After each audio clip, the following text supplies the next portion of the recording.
ಬಾಗಲಕೋಟೆಯಲ್ಲಿ ಶಿವಾಜಿ ಮೆರವಣಿಗೆಯ ವೇಳೆ ದೊಡ್ಡ ಮಟ್ಟದಲ್ಲಿ ಗಲಾಟೆ ಸೃಷ್ಟಿಯಾಗಿತ್ತಲ್ಲ, ಆ ಸ್ಥಳಕ್ಕೆ ಈಗ ಬಿಜೆಪಿಯ ಶಾಸಕ ವೀರಣ್ಣ ಚರಂತಿಮಠ ಭೇಟಿ ಕೊಟ್ಟಿದ್ದಾರೆ ಅನ್ನುವಂತಹ ವಿಚಾರ ಗೊತ್ತಾಗ್ತಾ ಇದೆ. ಘಟನಾ ಸ್ಥಳಕ್ಕೆ ಮಾಜಿ ಶಾಸಕರಾಗಿರುವಂತಹ ವೀರಣ್ಣ ಚರಂತಿಮಠ ಭೇಟಿ ಕೊಟ್ಟಿದ್ದಾರೆ. ಹಿಂದೂ ಕಾರ್ಯಕರ್ತ ಸೇರಿ ಹಲವು ಕುಟುಂಬಗಳಿಗೆ ಸಾಂತ್ವನವನ್ನು ಹೇಳಿದ್ದಾರೆ. ಚರಂತಿಮಠ ಮುಂದೆ ಬಹಳಷ್ಟು ಕುಟುಂಬಸ್ಥರು ತಮ್ಮ ಅಳಲನ್ನು ತೋಡ್ಕೊಂಡಿದ್ದಾರೆ. ಪೊಲೀಸರ ಕಾರ್ಯಕ್ಕೆ ಮಾಜಿ ಶಾಸಕ ಚರಂತಿಮಠ ಆಕ್ರೋಶವನ್ನ ಸಹ ಇದೇ ಸಂದರ್ಭದಲ್ಲಿ ವ್ಯಕ್ತಪಡಿಸಿದ್ದಾರೆ. ಇದು ದೊಡ್ಡ ಮಟ್ಟದಲ್ಲಿ ಸಂಚಲನಕ್ಕೆ ಕಾರಣ ಆಗಿರುವಂತಹ ಪ್ರಕರಣ ಇದು. ಕಾರಣ ಏನು ಅಂದ್ರೆ, ಯಾವಾಗ ಅಲ್ಲಿ ಶಿವಾಜಿ ಮಹಾರಾಜರ ಮೆರವಣಿಗೆ ನಡೀತಾ ಇರುತ್ತೆ, ಆ ಸಂದರ್ಭದಲ್ಲಿ ಏಕಾಏಕಿ ಮಸೀದಿ ಹಿಂದೆ ಚಪ್ಪಲಿ ತೂರಾಟ, ಅದರ ಜೊತೆಗೆ ಕಲ್ಲು ತೂರಾಟ ಆಗುತ್ತೆ. ಆ ಸಂದರ್ಭದಲ್ಲಿ ಪೊಲೀಸರು ಲಾಠಿ ಚಾರ್ಜ್ ಮಾಡ್ತಾರೆ. ಕೆಲವೊಬ್ಬರ ಮೇಲೆ ಹಲ್ಲೆಯನ್ನು ಮಾಡಿದ್ದಾರೆ, ದಾಳಿಯನ್ನು ಮಾಡಿದ್ದಾರೆ ಅನ್ನುವಂತಹ ಆರೋಪವನ್ನು ಸಹ ಕೆಲವೊಬ್ಬರು ಮಾಡಿದ್ರು. ಈ ವಿಚಾರಕ್ಕೆ ಸಂಬಂಧಪಟ್ಟ ಹಾಗೆ ಅಲ್ಲಿ ನಿಷೇಧಾಜ್ಞೆಯನ್ನು ಜಾರಿಗೆ ಮಾಡಲಾಗಿತ್ತು. ಯಾವುದೇ ಕಾರಣಕ್ಕೂ ಸಹ ಯಾರು ಗುಂಪಾಗಿ ಸೇರಬಾರದು ಅಂತ ಅಲ್ಲಿರುವಂತಹ ಜಿಲ್ಲಾಡಳಿತ ಆದೇಶವನ್ನು ಮಾಡಿತ್ತು. ಈಗ ಆ ನಿಷೇಧಾಜ್ಞೆ ಮುಕ್ತಾಯ ಆಗಿರುವಂತಹ ಕಾರಣಕ್ಕಾಗಿ ಚರಂತಿಮಠ ಅವರು ಘಟನೆ ನಡೆದಿರುವಂತಹ ಸ್ಥಳಕ್ಕೆ ಭೇಟಿಯನ್ನು ಕೊಟ್ಟಿದ್ದಾರೆ. ಅದಾದ ಮೇಲೆ ಆ ಸಂದರ್ಭದಲ್ಲಿ ಯಾರಿಗೆಲ್ಲ ಗಾಯಗಳಾಗಿದ್ದಾವೆ, ಯಾರಿಗೆಲ್ಲ ತೊಂದರೆ ಆಗಿದೆ, ಅವರ ಮನೆಗಳಿಗೆ ಹೋಗಿ ಭೇಟಿ ಮಾಡುವಂತಹ ಕೆಲಸವನ್ನ ಮಾಡಿದ್ದಾರೆ. ಆ ಸಂದರ್ಭದಲ್ಲಿ ಬಹಳಷ್ಟು ಜನ ಅವರಿಗೆ ಕೆಲವೊಂದು ದೂರ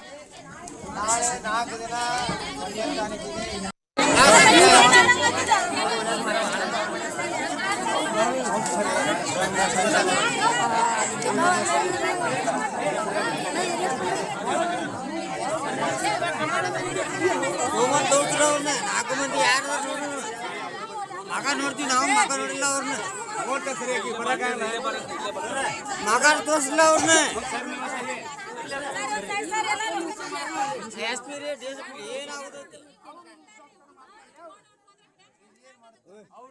ಕೃಷ್ಣ, ಈಗಾಗಲೇ ಅಲ್ಲಿ ನಿಷೇಧಾಜ್ಞೆ ಜಾರಿ ಮಾಡಲಾಗಿತ್ತು. ಈಗ ನಿಷೇಧಾಜ್ಞೆ ಮುಕ್ತಾಯ ಆಗಿದೆ. ಆ ಕಾರಣಕ್ಕಾಗಿ ಚರಂತಿಮಠ ಅವರು ಭೇಟಿ ಕೊಟ್ಟು ಅಲ್ಲಿರುವಂತಹ ಜನರಿಂದ ಮನವಿಯನ್ನು ಸ್ವೀಕಾರ ಮಾಡುವಂತಹ ಕೆಲಸವನ್ನ ಮಾಡ್ತಿದ್ದಾರೆ. ಅವರ ಅಳಲನ್ನ ಕೇಳುವಂತಹ ಕೆಲಸವನ್ನ ಮಾಡ್ತಿದ್ದಾರೆ. ಏನು ಹೇಳ್ತಿದ್ದಾರೆ ಜನರಿಗೆ? ಚರಂತಿಮಠ ಅವರ ರಿಯಾಕ್ಷನ್ ಏನು? ಜಗದೀಶ್, ಏನಂತ ಹೇಳಿದ್ರೆ, ಇವತ್ತು ಸಾಯಂಕಾಲ ನಡೆದಂತ ಏನು ಪೊಲೀಸರು ಮತ್ತು ಏನು ಬಾಗಲಕೋಟೆ ಕಿಲ್ಲಾ ಗಲ್ಲಿಯ ಮಹಿಳೆಯರ ಏನು ತಳಾಟ ನೂಕಾಟ ಏನಿತ್ತು, ಘಟನೆಗೆ ಸಂಬಂಧಪಟ್ಟಂತೆ ಸಾಕಷ್ಟು ಚರ್ಚೆಗೆ ಗ್ರಾಸಾಗಿತ್ತು ಮತ್ತು ಪೊಲೀಸರ ನಡೆಗೆ ಸಾಕಷ್ಟು ವಿರೋಧವೂ ಕೂಡ ವ್ಯಕ್ತವಾಗಿರುವಂತದ್ದು. ಈ ಹಿನ್ನೆಲೆಯಲ್ಲಿ ಘಟನಾ ಸ್ಥಳಕ್ಕೆ ಮಾಜಿ ಶಾಸಕರಾದಂತ ವೀರಣ್ಣ ಚರಂತಿಮಠ ಆಗಿರ್ಬೋದು ಮತ್ತು MLC ಅವರಾದಂತ PH ಪೂಜಾರಿ ಅವರು ಕೂಡ ಘಟನಾ ಸ್ಥಳಕ್ಕೆ ಬಂದು ಮಹಿಳೆಯರಿಗೆ ಸಾಂತ್ವನವನ್ನು ಕೂಡ ಹೇಳಿರುವಂತದ್ದು. ಜೊತೆಗೆ ಅಲ್ಲಿದ್ದಂತ ಪೊಲೀಸರಿಗೆ ಪೊಲೀಸರು ಮಾಡಿರುವ ವರ್ತನೆ ಕುರಿತು ಅವರು ತೀವ್ರವಾಗಿ ಖಂಡನೆ ಮಾಡಿರುವಂತದ್ದು. ಜೊತೆಗೆ ಏನಂತ ಹೇಳಿದ್ರೆ, ಮಹಿಳೆಯರ ಜೊತೆ ಎಚ್ಚರಿಕೆಯಿಂದ ಇರಬೇಕು, ಮತ್ತೆ ಯಾವುದೇ ರೀತಿಯಾಗಿ ಶಾಂತಿ ಕದಡುವಂತ ಘಟನೆಗಳು ಆಗದಂತೆ ಇಲ್ಲಿ ಪೊಲೀಸರು ಕ್ರಮ ಕೈಗೊಳ್ಳಬೇಕು. ಆ ನಿಟ್ಟಿನಲ್ಲಿ ಎಲ್ಲಿಯೂ ಕೂಡ ಯಾರಿಗೂ ಕೂಡ ಅನುಮಾನ ಬರದಂತೆ ಮತ್ತೆ ಎಲ್ಲಿಯೂ ಕೂಡ ಯಾರು ರೊಚ್ಚಿಗೇಳದಂತೆ ಪೊಲೀಸರು ನಡೆದುಕೊಳ್ಬೇಕು. ಮತ್ತೆ ಕೈ ಮೀರಿದ ಪರಿಸ್ಥಿತಿಯನ್ನ ತಿಳಿಗೊಳಿಸಲು ಎಲ್ಲರೂ ಕೂಡ ಏನಂತ ಹೇಳಿದ್ರೆ ಕೈಯನ್ನ ಜೋಡಿಸಬೇಕು. ಆದ್ರೆ ಇಲ್ಲಿ ಪೊಲೀಸರೇ ಇಲ್ಲಿ ಅನುಮಾನಾಸ್ಪದವಾಗಿ ನಡೆದುಕೊಂಡ್ರೆ ಜನರು ಕೂಡ ರೊಚ್ಚಿಗೇಳುವಂತ ಸಾಧ್ಯತೆಗಳು ಹೆಚ್ಚಾಗಿರುತ್ತೆ. ಹೀಗಾಗಿ ಪೊಲೀಸರು ಸಹಜವಾಗಿ ತಮ್ಮ ಕೃಷ್ಣ ಹಾಗೆ ಸಂಪರ್ಕದಲ್ಲಿರಿ. ಆರೋಪಿ ತಾಯಿ ಬಟ್ಟೆಯನ್ನು ಹರಿದಿದ್ದಾರೆ ಅಂತ ಗ್ರಾಮಸ್ಥರು ಆಕ್ರೋಶವನ್ನು ವ್ಯಕ್ತಪಡಿಸಿದ್ದಾರೆ. SP ಮಂಜುನಾಥ್ ಅಧಿಕಾರಿಗಳ ವಿರುದ್ಧ ಪ್ರತಿಭಟನೆಯನ್ನ ಮಾಡಲಾಗಿತ್ತು. ಹಿಂದೂ ಕಾರ್ಯಕರ್ತ ಮುತ್ತು ಮಾಗಿ ಬಂಧಿಸುವಂತಹ ಸಂದರ್ಭದಲ್ಲಿ ಘಟನೆ ನಡೆದಿತ್ತು. ತಪ್ಪು ಮಾಡಿದ್ರೆ ಹೇಳಿ ಕರೆದುಕೊಂಡು ಹೋಗಬೇಕಿತ್ತು, ಆದರೆ ಅದನ್ನ ಮಾಡಲಿಲ್ಲ. ದಬ್ಬಾಳಿಕೆಯನ್ನ ಮಾಡಿ ಕರೆದುಕೊಂಡು ಹೋಗೋದು ಎಷ್ಟು ಸರಿ ಅಂತ ಅಲ್ಲಿರುವಂತಹ ಮಹಿಳೆ ಪ್ರಶ್ನೆಯನ್ನ ಮಾಡಿದ್ದಾರೆ. ಈ ಬಗ್ಗೆ ಹೆಚ್ಚಿನ ಮಾಹಿತಿಯನ್ನು ಪ್ರತಿನಿಧಿ ಕೃಷ್ಣ ಕೊಡ್ತಾ ಇದ್ರು. ಕೃಷ್ಣ, ಅಲ್ಲಿ ಮಹಿಳೆಯರ ಬಟ್ಟೆಯನ್ನ ಹರಿಯುವಂತಹ ಕೆಲಸವನ್ನ ಮಾಡಲಾಗಿದೆ, ಮಕ್ಕಳನ್ನ ಕರ್ಕೊಂಡು ಹೋಗೋ ಸಂದರ್ಭದಲ್ಲಿ ಈ ರೀತಿಯಾಗಿ ದಬ್ಬಾಳಿಕೆಯನ್ನ ಮಾಡಲಾಗಿದೆ ಅನ್ನುವಂತಹ ಆರೋಪವನ್ನ ಅಲ್ಲಿರುವಂತಹ ಮಹಿಳೆಯರು ಮಾಡ್ತಾ ಇದ್ದಾರೆ. ಏನದು ಘಟನೆ ಅಂತ? ಜಗದೀಶ್, ಏನಂತ ಹೇಳಿದ್ರೆ, ಅಂದ್ರೆ ಜನವರಿ 19ರಂದು ಏನು ಬಾಗಲಕೋಟೆಯ ಕಿಲ್ಲಾ ಗಲ್ಲಿಯಲ್ಲಿ ನಡೆದಂತ ಶಿವಾಜಿ ಮೆರವಣಿಗೆ ವೇಳೆ ಅನ್ಯಕೋಮಿನ ಜನ ಅನ್ಯಕೋಮಿನ ಓರ್ವ ವ್ಯಕ್ತಿ ಏನ್ ಮಾಡ್ತಾನೆ, ಕಲ್ಲನ್ನ ಎಸೆದಿರ್ತಾನೆ. ಈ ಕುರಿತಾಗಿ ಆತನನ್ನ ಬಂಧನ ಕೂಡ ಮಾಡಿರ್ತಾರೆ. ಜೊತೆಗೆ 7 ಜನ ಇನ್ನಿತರವರನ್ನು ಕೂಡ ಪೊಲೀಸರು ಬಂಧನ ಮಾಡಿರ್ತಾರೆ. ಈ ಘಟನೆ ಅಂದ್ರೆ ಕಲ್ಲೆಸೆತ ಘಟನೆಯನ್ನ ಖಂಡಿಸಿ ಫೆಬ್ರವರಿ 20ನೇ ತಾರೀಕು ಅಂದ್ರೆ ಮರುದಿನ ಹಿಂದೂ ಕಾರ್ಯಕರ್ತರು ಪ್ರತಿಭಟನೆಯನ್ನ ಕೈಗೊಂಡಿರ್ತಾರೆ. ಪ್ರತಿಭಟನೆ ವೇಳೆ ಕೆಲವೊಂದಿಷ್ಟು ಕಲ್ಲು ತೂರಾಟ ಆಗಿರುತ್ತೆ.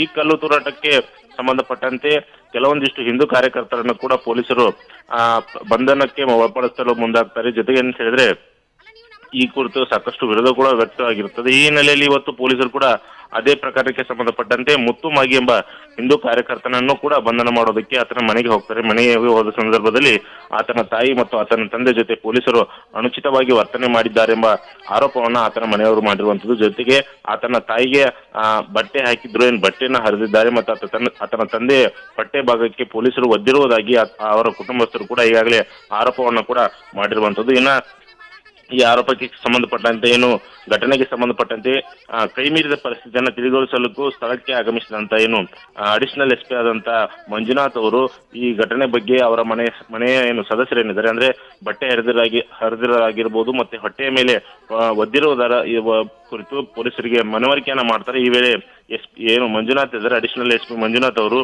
ಅವರಿಗೆ ಕೈ ಮುಗಿದು ಅವರಲ್ಲಿ ಮನವಿಯನ್ನ ಮಾಡ್ಕೊಳ್ತಾರೆ. ಆ ರೀತಿಯಾಗಿ ಯಾರು ನಮ್ಮ ಸಿಬ್ಬಂದಿ ಮಾಡಿದ್ದಾರೆ ಅವರ ಮೇಲೆ ಕ್ರಮವನ್ನ ಕೈಗೊಳ್ತೀವಿ, ಹೀಗಾಗಿ ನೀವು ಜಾಸ್ತಿ ಅಂದ್ರೆ ತೊಂದರೆ ತೆಗೆದುಕೊಳ್ಬೇಡಿ, ಅವ್ರ ಮೇಲೆ ನಾನು ಕ್ರಮಗಳನ್ನ ಕೈಗೊಳ್ತೀನಿ ಎಂಬ ಬಳಿಕ ಅಲ್ಲಿ ಪರಿಸ್ಥಿತಿ ತಿಳಿಯಾಗಿರುವಂತದ್ದು. ಮತ್ತೆ ಈ ಸುದ್ದಿ ತಿಳಿದ ತಕ್ಷಣ ಮಾಜಿ ಶಾಸಕರಾದಂತಹ ವೀರಣ್ಣ ಚರಂತಿಮಠ ಅವರು ಕೂಡ ಘಟನಾ ಸ್ಥಳಕ್ಕೆ ಆಗಮಿಸ್ತಾರೆ. ಆಗಮಿಸಿದ ಬಳಿಕ ಈ ರೀತಿಯಾಗಿ ಪೊಲೀಸರು ವರ್ತನೆ ಮಾಡೋದು ಸರಿಯಲ್ಲ, ಏನೇ ಕಾರಣ ಇದ್ರೂ ಕೂಡ ನನಗೆ ಹೇಳಿ ನಾನು ಆತನನ್ನ ಕರೆದುಕೊಂಡು ಬಂದು ನಿಮ್ಮ ಠಾಣೆಗೆ ಬಿಡ್ತೀನಿ, ಅಲ್ಲಿವರೆಗೂ ಕೂಡ ನೀವು ಪೊಲೀಸರು ಈ ರೀತಿಯಾಗಿ ವರ್ತನೆ ಮಾಡೋದು ಸರಿಯಲ್ಲ ಎಂಬ ಹೇಳಿಕೆ ನೀಡಿದ ಬಳಿಕ ಎರಡೂ ಕಡೆ ಸಮಾಧಾನ ಮಾಡಿರುವುದು. ಸದ್ಯಕ್ಕೆ ಈಗ ಆತನೇನು ಮುತ್ತು ಮಾಗಿ ಏನಿದ್ದಾರೆ ಕುಟುಂಬಸ್ಥರಾಗಿರ್ಬೋದು ಮತ್ತು ಅಲ್ಲಿನ ಸ್ಥಳೀಯರಾಗಿರ್ಬೋದು ಈಗಾಗಲೇ ತಮ್ಮ ತಮ್ಮ ಮನೆಗೆ ತೆರಳಿರುವಂತದ್ದು. ಮತ್ತೆ ಜೊತೆಗೆ ಏನಂತ ಹೇಳಿದ್ರೆ ಅಲ್ಲಿನ ಪೊಲೀಸರು ಕೂಡ ಸಮಾಧಾನಗೊಂಡಿರುವಂತ ಜನರೇನಿದ್ದಾರೆ ಜನರನ್ನ ಅವರ ಮನೆಗೆ ಬಿಟ್ಟು ಈಗಾಗಲೇ ಪೊಲೀಸರು ಕೂಡ ಅಲ್ಲಿ ಅಂದ್ರೆ ಠಿಕಾಣಿ ಹೂಡಿರುವಂತದ್ದು. ಅಂದ್ರೆ ಸ್ಥಳದಲ್ಲಿ ಯಾವುದೇ ರೀತಿಯಾದಂತ ಅಹಿತಕರ ಘಟನೆ ಆಗಬಾರ್ದು, ಮತ್ತೆ ಯಾವುದೇ ರೀತಿಯಾದಂತ ಕೋಮು ಪ್ರಚೋದನೆ ಘಟನೆಗಳು ಸಂಭವಿಸಬಾರದು ಎಂಬ ದೃಷ್ಟಿಯಿಂದ ಈಗ ಅಲ್ಲೇ ಪೊಲೀಸರು ಕೂಡ